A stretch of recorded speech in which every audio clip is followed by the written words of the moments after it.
In the previous video, we briefly looked at traditional entry methods. Entry techniques can be combined in various ways depending on the mission, man available, time and resource availability, and field environment. It is intended to be complete darkness and can be done under exaggerated light, or in various combinations with thrown items such as grenades and flashbangs. Or also use trained dogs called K9. Oh no. The entry location may be through a door or by using a vehicle or breaching explosives. Even penetrate a door wall. Let's say the team passed through the fatal funnel and entered the room. So what's next? The next step is to set up the POD. What is POD? Yes. Point of domination. We can obtain and anticipate information in advance about the size and structure of buildings in the operational area. In general, POD must be applied differently depending on the size and structure of the internal space after entering, but in reality, the space we encounter after entering is so diverse and interspersed with unexpected variables that we cannot completely understand the inside until we actually see it with our own eyes. Therefore, when entering the room, we must identify the enemy's location, analyze the structure and size of the room, quickly read the arrangement of furniture and obstacles, select the next move, deal with all threats inside the room, to say clear. So we don't have to clear the room at once, but we setting up the POD first, we can have a short moment to figure out the most effective way to secure the space. Highly skilled teams sometimes adopt the free flow method, which involves going deep and completing the clear at different locations, depending on the structure of the room and the inside conditions without a predetermined formation. However, in order to develop to a level where free flow is possible without a preset POD, the skill level of each operator must be similar, and considerable amount of time and experience must be accumulated. Therefore, it is realistic to utilize POD, which is a preset standardized behavior pattern and formation that can be effectively applied to each team. Wall flood, as known as strong wall. Modified wall flood. Opposing corner. Limited penetration. Center penetration. Directed tread. There are various POD methods depending on the concept formation and depth, but the two most common methods are strong wall and opposing corner. In general, a POD must meet the following conditions. Each member's actions must be performed within each other's eyesight and within a distance that allows for hand signals and verbal control. Before you leave your wall, you must secure the maximum identifiable viewing angle and firing position. Threats encountered must be eliminated or neutralized, and threats within the invisible area must be locked down. First, let's look at a strong wall. A strong wall is also called a wall flood, occupies one wall where the entry point is located. Strong wall is simple and can be commonly applied to any structure regardless of room type. Since the sector of fire between team members overlap and face one direction, the risk of friendly fires is low.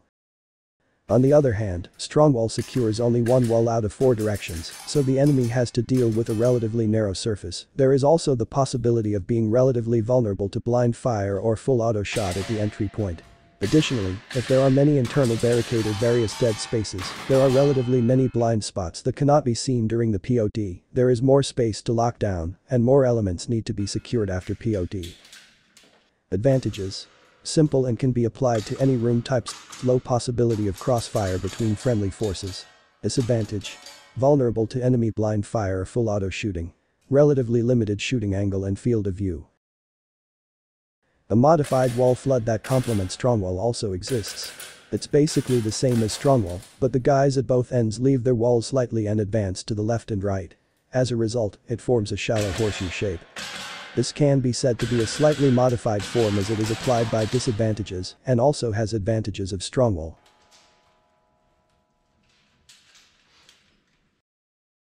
The following is the opposing corner method traditionally used. An opposing corner is also called a long wall flood, and the PT who enters first secures one additional wall after passing through his hard corner. Ultimately, the entry team forms an L shape and occupies 2 walls. At the opposing corner, the PT moves quickly along a relatively long line, drawing the enemy's attention and encouraging them to fire. It acts as a kind of chasing rabbit to help subsequent team members quickly establish a stable shooting angle. Additionally, since the enemy must engage against 2 walls at the same time, the use of cover and fire is dispersed, so forcing a situation in which it is more difficult to respond. In addition, while forming an L-shaped formation, a relatively larger engagement angle and field of view are secured compared to a strong wall, so there are fewer elements to secure, and it has the advantage of being able to quickly dominate space. On the other hand, in the opposing corner, the PT must move quickly to respond, so it is not easy to shoot accurately, and while moving the enemy's fire and attention are attracted, so there is a relatively high risk of being shot. And if the room is narrow or long like a L shape or linear, or if there are additional threats such as extra door or windows on the running wall, the PT's maneuver is limited. It has the disadvantage of being difficult to apply to rooms other than the most standard box shape. Another disadvantage is that deploying personnel across two walls increases the possibility of crossfire between friendly forces compared to a strong wall. Advantages. PT drawing enemy attention and shooting. The enemy must deal with two walls at the same time, so it is easy to suppress the enemy. Better AOA and less blind spots. Therefore, the clearing time is shortened. Disadvantage. Difficult to apply to complex and diverse room structures. PT's movement line is long, so stable shooting is difficult. And can be dangerous. The possibility of friendly fire is higher than strong wall.